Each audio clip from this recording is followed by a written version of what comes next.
Hello, everybody. In celebration with our partnership with the West Marine U.S. Sailing Open Series, we wanted to get some West Marine associates together to discuss some tips, tricks, and advice on getting out on the water, sailing, and for even races. This can be for sailors of any level, whether you're a beginner, intermediate, advanced sailor, or even a cruiser or a racer. Just like our customers, we are also very passionate about spending time on the water. So let's take a minute to introduce everybody here on the call and their experience with sailing. Zach, why don't you go ahead and get started? Hi, everybody. My name is Zachary Grover. I'm the category manager of sailboat hardware, anchor docking, deck hardware, and seating. I've been sailing very consistently for the past 8 years, but I also did a bit of sailing in college. So it's been, 14 years now. I mostly do a lot of shields racing in the Monterey Bay, which is a really fun, about 30-foot, pretty heavy boat. They're really fun though. And I also own a Santana 22, which I race a bit, a lot of fun on that boat. And I would say the boat that I've been racing on lately that I enjoy sailing on the most is a J90 named the Lucky Duck. And Mark, what about you? Yeah, I've worked for West Marine for 23 years now. Started off running a rigging shop that serviced the West Coast and then took over our repair center. Now I service all of our OEM accounts, boat builders, also work with some of the more non-boating type of endeavors we get into with the military, Boeing, SpaceX, things like that. So interesting non-sailboat parts of it. I've done a lot of sailing on both coasts, a lot of racing, a lot of cruising, offshore, inshore, won a bunch of stuff. Yeah, about 50 years worth of sailing. So packed a lot of that in those years and still going strong and looking forward to COVID ending and more fun out on the water. Wonderful. Thank you. Galen, what about you? Hi, my name is Galen Piltz. I'm an e-commerce business manager with the internet portion of westmarine.com and westmarinepro.com. I support a number of different core categories, including sailing and marine electronics. And I got into sailing in the mid-90s when my uncle was the assistant sailing director of the Sausalito Yacht Club. So I got to go up to the Bay Area almost every weekend and take different boats out in the San Francisco Bay. I got bit by the bug at that point and bought a boat, lived on board a 1964 Columbia 26 in the Santa Barbara Harbor during college. And it was pretty amazing during college being able to wake up at the Channel Islands to the seals and sea lions barking. So what's fun is being able to see the industry grow and change, seeing new people get into it, and see people really be passionate about the art and craft of sailing. And everyone finds their own piece on the water. Wonderful. Well, thank you all for joining. As for myself, my name is Chelsea Roller. I am the social media specialist here with West Marine, and I've been with West Marine for about 9 years. I am, however, a very inexperienced sailor like these all, but I am very eager to learn what they have to say on today's call and help moderate the discussion. So with that, let's go ahead and get started.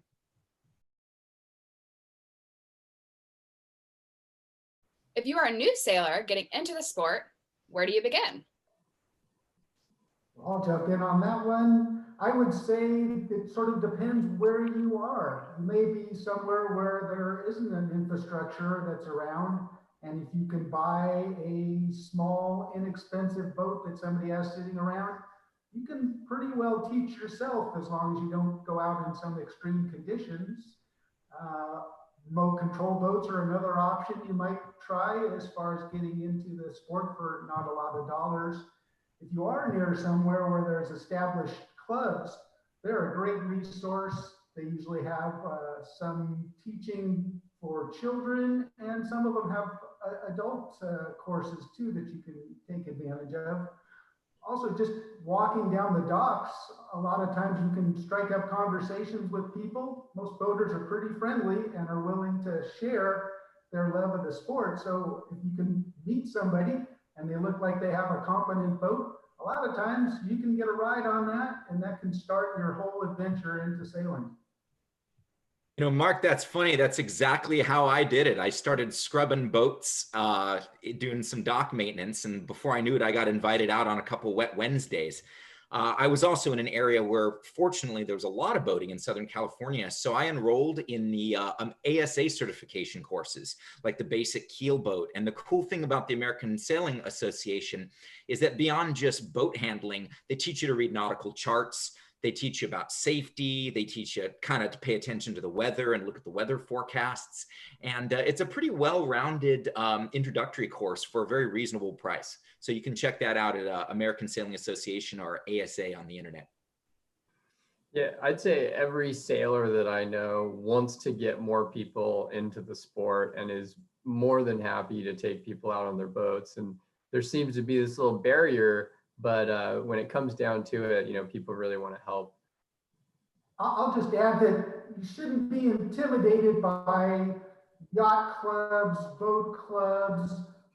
As Zach said, most people that are involved in the sport are very willing to share, and though they may have some fancy entrance to their club, they usually are very hospitable and want to help you get into the sport. So don't hesitate to at least go and ask people, because from my experience, as Zach said, most people really, really want to grow the sport and involve more people. So just take a chance and go ask people about it. Yeah, and a lot of times they really want your help. You know, they need someone. You know, they're planning to do a race coming up, and they've got, you know, 3 people that are pretty consistent. One person can't make it. There's always an opportunity to jump in there, and if you're persistent about it as well, and say you get into a program where someone's asking you to come race with you, and you show up all the time, the next thing you know, you're gonna have a fair level of experience. You're gonna be kind of the consistent person there, and they're gonna continue inviting you back. So that happens all the time, and I'm pretty sure every area around the country is filled with that sort of situation.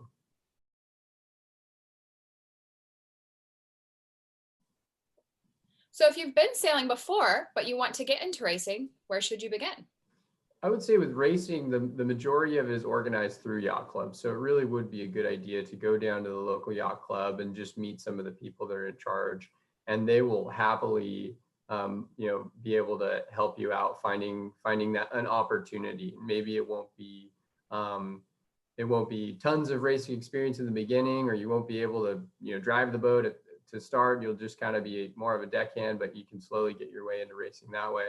In Monterey, in our Shields Fleet program, we actually once a year try to organize people, and we do a free kind of student teacher learning session where you just show up and you get to go out on a boat, and they explain all the dynamics of racing and of the boat.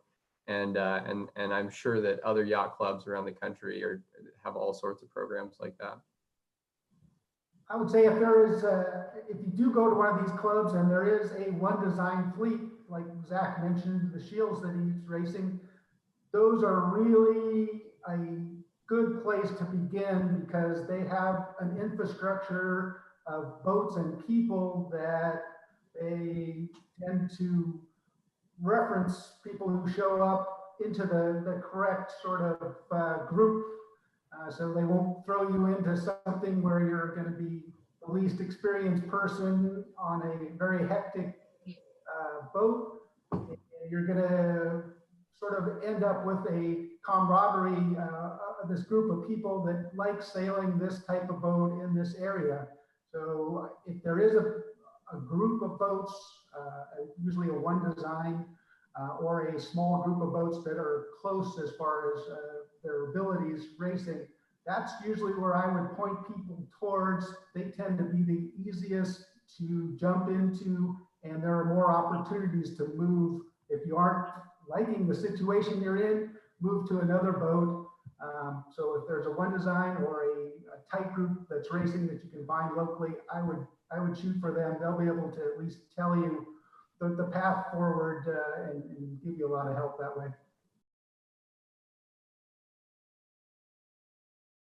What are some things to consider before you go sailing? Well, I would start with the weather forecast, as with any sport, but in sailing, it can be much more important for your enjoyment and your safety. And then the weather is going to dictate the clothing that you're going to require. you're sailing somewhere where it's pretty burly, you're going to have some specialized clothing. If you're out for a nice day sail on a beautiful sunny day, you may just walk on your street clothing and never have to change. The other things to think about, at least that I think about, are sun protection and hydration. Whether you're racing or cruising, those two things will keep you happier, but also, especially when you're racing, you will make better decisions. So those two things to me are key. Then there's obviously other accessories you can bring along to help with your cruising or racing, but that's sort of what I think about when I leave the house. Yeah, I hate to say it, but I have to rely on a little checklist. And of course, in the 90s, it was on a little scratch piece of paper. And now it's in my phone. But it's all the stuff I wouldn't think about. I mean, the stuff you think about is like, do I have my fall weather gear? Do I have enough water and provisions on board? Do I have fuel for my barbecue? But the things you don't think about, like, did you charge your VHF handheld radio? Or did you check the little CO2 cylinder inside the life jacket to make certain that it's still within date? Did you get a chance to look at your battery on board and make certain that it's charged? And those are the little things that, you really don't think about because they're not tangible stuff you bring all the time, but they're super important to preparing for getting out, even if it's a couple hours on the water. Yeah, that really is a tough question because there are so many types of sailing and really, what you're expecting to do. But it does probably come down to the weather being the number one thing. And that's going to be for any type of sailing. I think this mostly is to speak directly to new sailors. They're going to be doing some relatively calm sailing. And so really good idea to understand whether it's going to be super windy, whether there's going to be wave action, whether you're going to be completely exposed to the sun. And so all those things that Mark talked about, sunscreen and hydration are really important. This question could be broadened and could get so technical. It can go into all these different things that could almost overcomplicate it. But I'd say number one thing would be checking the weather. And one of the things that we take for granted here on the West Coast, by the time you get out of the harbor, it goes super deep, is that on East Coast, the tides and currents are absolutely crucial. I had the honor, if you call it that, of running a 100 passage 450 aground in Angelfish Cay because I didn't read the tide charts.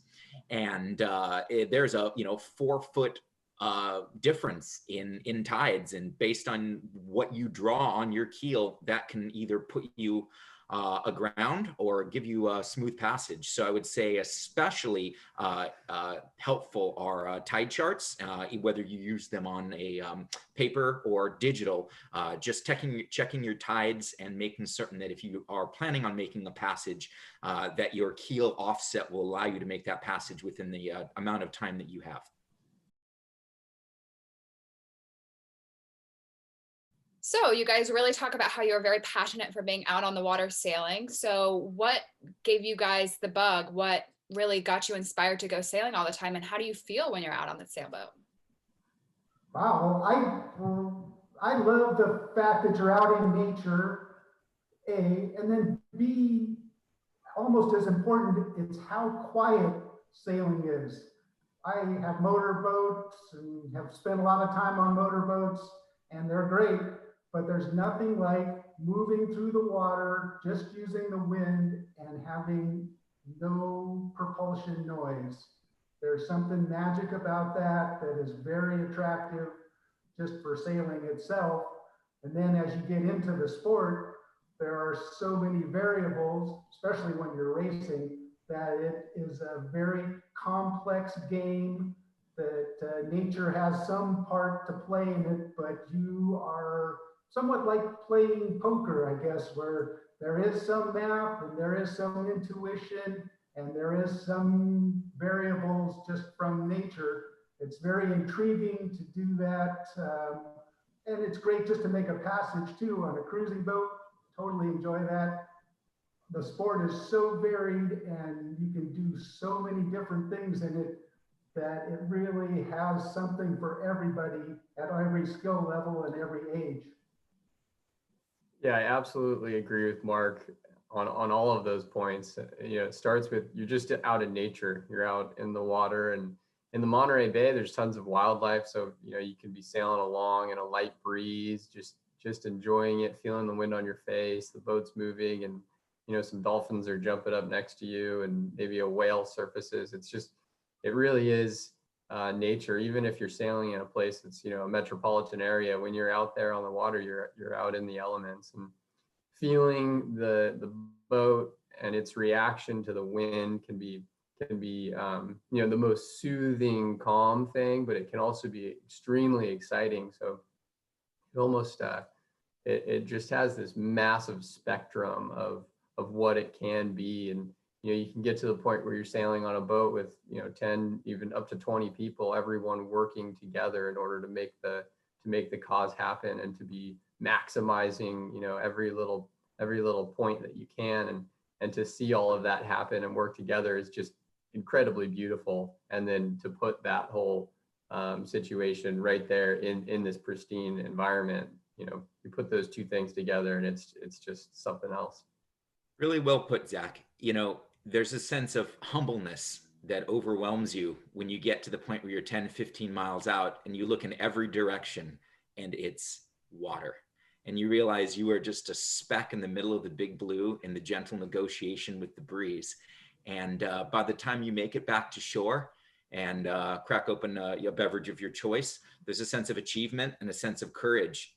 And you feel fulfilled in a way that is a personal accomplishment, and doesn't necessarily need to be shared with anyone else other than you. That's wonderful. That all sounds amazing. Makes me really want to get out there. Me too. Let's go. Right. Well, I know you all could talk about sailing all day, but we do have to wrap up sometime. So thank you all for taking the time today to discuss all things sailing. We can't wait to continue cheering on and watching the U.S. sailing team over these next few months. If you are interested in looking at any of the products mentioned on the call today, check out westmarine.com or just stop by your local store. Thank you all. We hope you enjoyed watching and learning something new. Goodbye and smooth sailing.